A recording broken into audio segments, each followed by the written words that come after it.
যশোরের জিকরগাছায় এক তরুণীকে ফুল বাগানে নিয়ে যাওয়ার কথা বলে লেচু বাগানে নিয়ে ওই সমস্ত কাজ করে 4 জন যুবক। জড়িত ছিল ইউনিয়ন ছাত্র দলের সাধারণ সম্পাদক ও প্রচার দপ্তর সম্পাদক। চিন্তা করে দেখেন, একজন নারীকে 4 জন যুবক মিলে ওই সমস্ত কাজ করে। দর্শক শ্রোতা, এই চাঞ্চল্যকর ঘটনাটি ঘটে যায় যশোরের ঝিনাইগাছায়। আমরা দৃষ্টান্তমূলক শাস্তি দাবি করছি এই ব্যক্তিদের।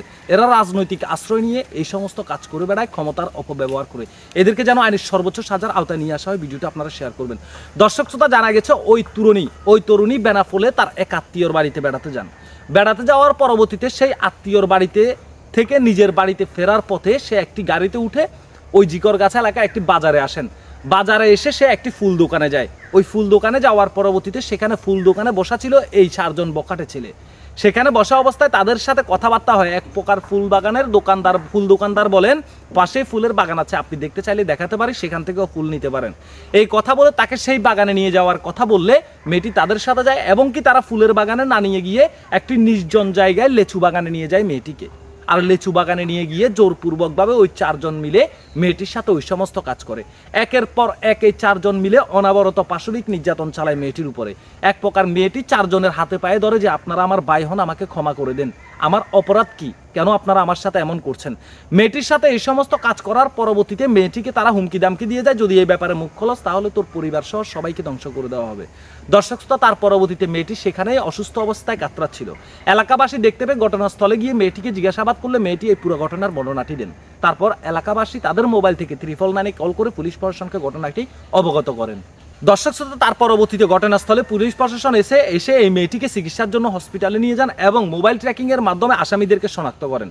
তারপর তথ্য এবং প্রযুক্তির মাধ্যমে একের পর এক এই 4 জন আসামিকে গ্রেপ্তার করতে সক্ষম হন পুলিশ প্রশাসন। তবে পুলিশ প্রশাসন গ্রেপ্তার করার পরবর্তীতে জানতে পারে একজন ওই এলাকার ইউনিয়ন ছাত্র দলের সাধারণ সম্পাদক, একজন দপ্তর সম্পাদক। চিন্তা করে দেখেন, এরা ক্ষমতার অপব্যবহার করে তাদের দাপট এলাকায় দাপিয়ে বেড়াচ্ছে।